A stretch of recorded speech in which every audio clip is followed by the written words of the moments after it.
Salut les guerriers, dans ce podcast, je souhaite te parler de peur, de fantômes, de croyances qui peuvent t'empêcher d'entreprendre ta vie. Et vraiment, reste attentif à ce podcast. Je pense que ça va être un délire de hacker là actuellement.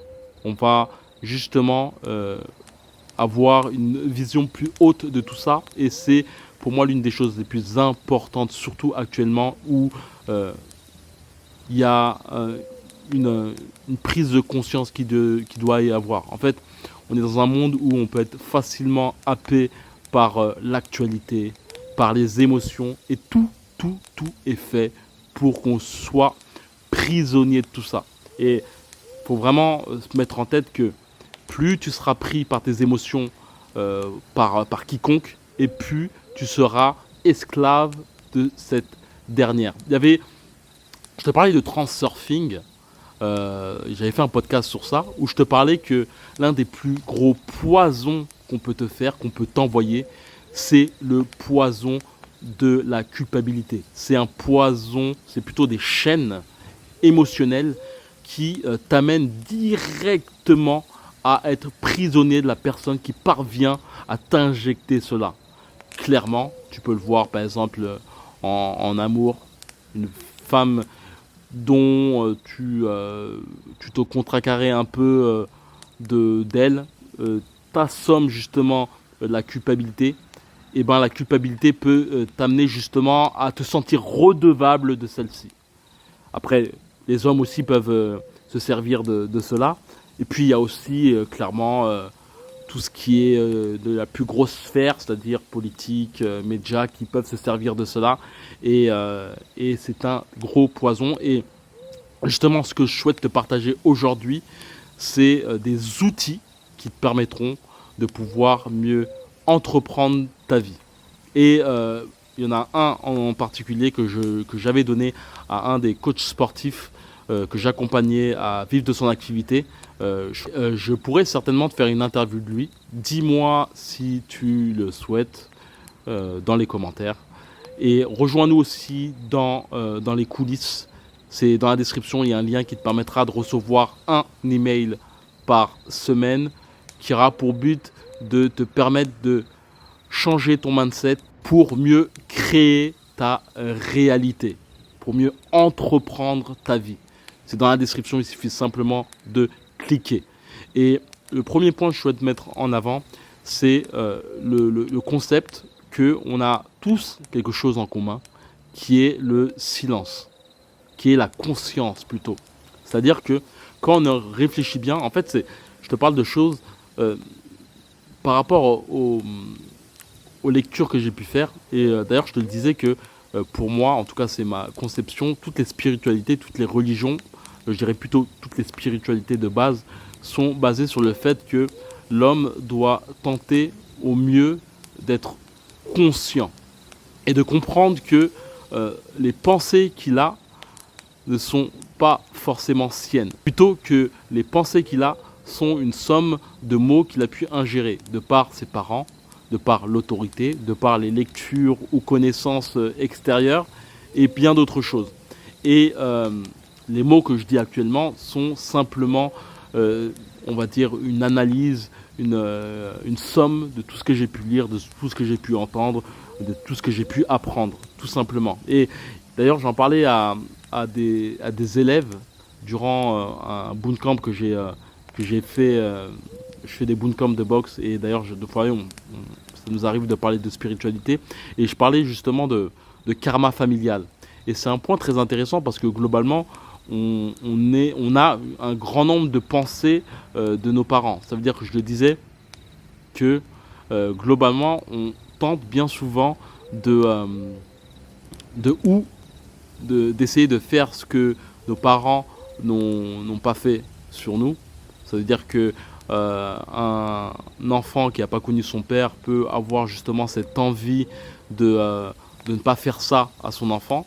Et justement, c'est son but, c'est son karma de tenter de ne pas faire ce que a pu faire son père et donc d'être là pour son enfant. Et bien souvent, peut-être qu'il ne parvient pas et son enfant aura aussi cette volonté de faire cela, quoi, de faire la même mission que s'était donné son parent. D'ailleurs, tu peux le voir aussi, ça arrive beaucoup de parents qui n'ont pas réussi leur vie sur un domaine dit. Je peux te parler clairement de la boxe. Il y a beaucoup de pères qui ne sont pas parvenus à devenir des très bons boxeurs et qui, par la suite, en fait, forcent leur enfant à faire de la boxe. Cette conception est intéressante parce qu'on parle souvent de génétique, d'héritage génétique, mais on en oublie aussi les héritages de mots. C'est-à-dire que une famille, par exemple, riche, par exemple les Rockefeller, je ne sais pas si tu sais, mais les Rockefeller avaient cette tendance à se marier entre cousins. Il y avait aussi le fait de garder cet héritage génétique, mais aussi cet héritage de mots. Et quand je te parle d'héritage de mots, je te parle plutôt de connaissances, de savoir-faire, de pratiques. Je crois bien que les Rockefeller avaient leur but, c'était clairement de garder leur richesse, et donc c'était aussi de garder tout ce qui était le but des Rockefeller était clairement de garder leur richesse, et donc le but des Rockefeller était de garder leur richesse, et donc l'objectif était de garder leur richesse. Et donc les Rockefeller faisaient en sorte de rester entre familles, en se mariant entre cousins, cousines, je crois bien entre frères et sœurs. Je ne suis pas sûr de ça, mais clairement c'était pour garder leur croyance, leur richesse et bien d'autres choses. C'est un peu bizarre de te parler de karma, mais je vais te parler de ma vie. Ma mère, dans ses débuts en France, lorsqu'elle est arrivée en France, ça a été très très très très dur pour elle. On va dire clairement qu'elle était SDF, dans le sens plus qu'elle vivait de famille en famille, tu sais, des familles haïtiennes qui étaient déjà installées. Et donc, elle vivait dans ces familles et en gros, elle travaillait dans des emplois très précaires, et donc elle donnait une somme d'argent pour pouvoir rester chez eux. Et donc il y avait parfois des embrouilles, surtout quand je suis né. Je vais pas tergiverser sur cette vie, mais en gros, tout au long de ma vie, j'ai pu entendre ma mère se plaindre sur ses débuts lorsqu'elle vivait en France, et surtout sur la dureté de cette vie. En fait, c'est très intéressant de voir le parcours de ma mère, qui a été forte parce qu'elle est parvenue justement à faire de grandes choses, à ramener sa sœur et son frère, et je crois bien même deux sœurs, et certains sont devenus français. Mais à côté de ça, il y avait ce côté victime, de sorte que la vie est dure, blablabla, blablabla. Et ça m'a beaucoup, beaucoup, beaucoup ancré dans mon psyché. Et globalement, c'est un truc que j'ai pris plus conscience, mais j'avais cette conception que la vie est dure, qu'il est impossible de gagner sa vie sans dureté, sans souffrance. Et donc voilà, c'était une croyance qui était engrammée en moi de par les mots que ma mère disait et qui ne me disait pas forcément. Hein. C'est vraiment un truc très intéressant à voir de par toi-même. Essaye d'analyser les discussions que pouvaient avoir tes parents ou les adultes, l'autorité qui était face à toi, entre eux, et que tu écoutais pas forcément, mais qui rentraient en toi. Et bien souvent, tu peux avoir des croyances qui s'insimisent en toi. Clairement, cette croyance qu'il faut forcément cravacher, lutter pour pouvoir vivre, que ce soit d'un salaire, que ce soit d'une activité, c'est une croyance. C'est quelque chose que tu peux clairement déprogrammer. La première chose que je pourrais te donner, c'est l'importance déjà de l'écrire. La première chose que je pourrais te donner, c'est déjà l'importance d'écrire. C'est vraiment une chose qui va vraiment te permettre justement d'avoir une plus grosse prise de conscience, d'avoir ce côté auteur dans ta vision de tes pensées, en sachant que j'aime bien parler de la frontière entre la Corée du Sud et la Corée du Nord. Le fait d'écrire te permettra justement d'éviter tout ce ruminement de pensée, et donc d'éviter aussi toutes ces émotions qui en découlent. Et il y a un point qui peut être intéressant aussi, c'est de te demander qui parle lorsque tu as une pensée, en tout cas que tu n'aimes pas, que tu sens qu'il y a un impact justement dans tes actions. Qui parle? Où tu as pu du moins entendre ce que tu rumines en toi. Et je te dirais aussi de ce qui peut être intéressant, parce que toute croyance est vraie, mais il y a forcément aussi des gens qui pensent à l'opposé de toi.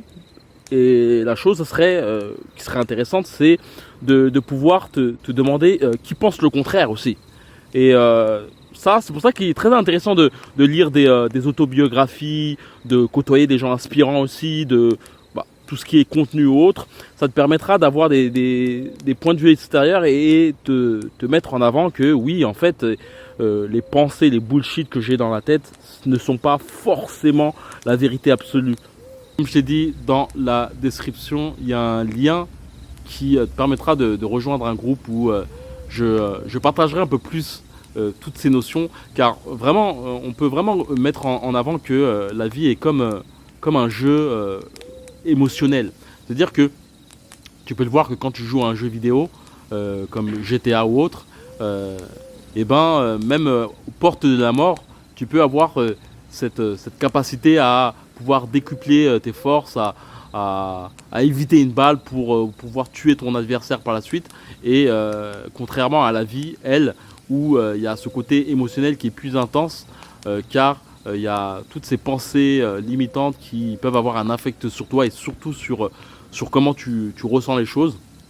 Et cette conception du fait de savoir qui parle dans toutes tes pensées négatives peuvent vraiment être intéressantes, et surtout de demander, de vraiment analyser tes pensées, d'analyser lorsque tu as tes pensées, quelle émotion tu as en particulier, et surtout pour contrecarrer tout ça, faire en sorte de voir est-ce qu'il y a une personne qui pense le contraire de ce que tu penses actuellement, dans ce bullshit que tu donnes. C'est vraiment un point vraiment intéressant de mettre ça en avant. Et pour te parler du dernier exercice que je dois te donner, qui est vraiment puissant. Et ça, c'est, comme je t'ai dit, je te parlais de la peur de la pauvreté que j'ai beaucoup ressenti de par la situation de ma mère. Et il y a un exercice qui est très intéressant, très puissant. C'est que, en fait, bien souvent, comme je t'ai dit, les pensées peuvent t'amener justement à pas faire les actions que tu devrais faire en temps normal. Ça veut dire qu'en fait, les pensées négatives que tu peux avoir, tous ces fantômes, peuvent être justement un brideur de moteur, un brideur dans tes actions. Ça veut dire qu'elles te brident. C'est-à-dire que ces pensées peuvent brider tes actions.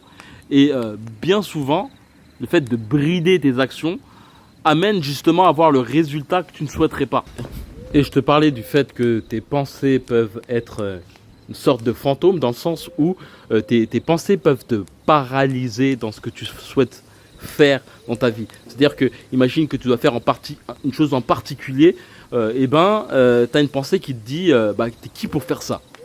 Et justement, si tu ne parviens pas justement à anéantir cette pensée, en tout cas l'action en quoi elle veut t'amener, cette pensée veut t'amener à pas faire les choses, et donc tu vas avoir justement cette inaction qui ne se fera pas, et donc tu auras une sorte de confirmation et surtout un plus grand manque de confiance en ce que tu devais faire. C'est-à-dire que ce qui est une chose intéressante, c'est que bien souvent, outrepasser ce genre de pensée bizarre et faire la chose, même si la chose ne se passe pas comme tu le souhaiterais, il y a tout de même un putain de déblocage dans ta tête qui te permet de prendre confiance en ta capacité d'entreprendre.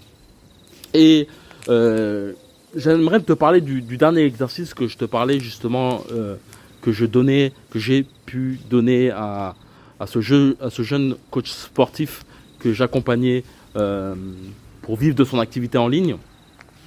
C'était au niveau de la peur au niveau de la peur de la pauvreté. Il y a la peur de la critique qui est très très très saillante, surtout si, par exemple, faire ce podcast, ça m'implique de rentrer dans cette fameuse peur, car mon but c'est de partager une conception qui est pour moi réelle, en tout cas qui est pour moi réelle à ce moment T, qui changera certainement peut-être dans 10 ans. Et je peux avoir cette peur qu'il y a des haters qui me disent mais t'es qui pour parler. De toute façon, les haters ont toujours un impact sur toi, sur tes propres failles. Ça veut dire que lorsque tu reçois t'es qui pour parler, toi, c'est bien souvent des choses que toi-même tu n'es pas parvenu à absorber. C'est-à-dire que par exemple, j'ai une chaîne qui est sur la boxe anglaise, et les premières vidéos que je faisais, en fait, j'avais peur justement de cette fameuse tendance que les gens ont à te critiquer. Et chaque critique avait un gros impact sur moi. Et ça fait quoi? Ça fait, on va dire, plus de 6 ans que je fais ça. J'ai pu prouver que j'ai une expertise dans la boxe anglaise. J'ai pu le montrer en faisant un combat à main nue et en devenant l'un des premiers Français à remporter un combat à main nue. Et donc, même moi-même, je suis satisfait de moi-même, et n'importe quelle critique, en tout cas dans ce domaine, n'a pas d'impact sur moi, car je ne suis pas le maître en la matière, mais j'ai mon expertise. Et c'est ça que je te dis, en fait, c'est vraiment que les haters ont un impact sur toi, sur des choses dont tu n'es pas parvenu à absorber, à désintégrer. En tout cas, toutes ces pensées bullshit que tu peux avoir. Le gros problème avec ce fameux fantôme, ces fameuses peurs de la pauvreté, c'est que ça t'amène bien souvent à te brider dans tes actions. C'est-à-dire qu'un entrepreneur doit prendre des risques, que ce soit dans le fait d'investir en lui ou autre. Peut-être que c'est ton cas, même le fait de vouloir, par exemple, changer de travail, d'emploi, ça pique directement dans cette peur qui nous bride clairement. Le problème avec cette fameuse peur de la pauvreté, et puis après toutes les peurs globalement nous brident.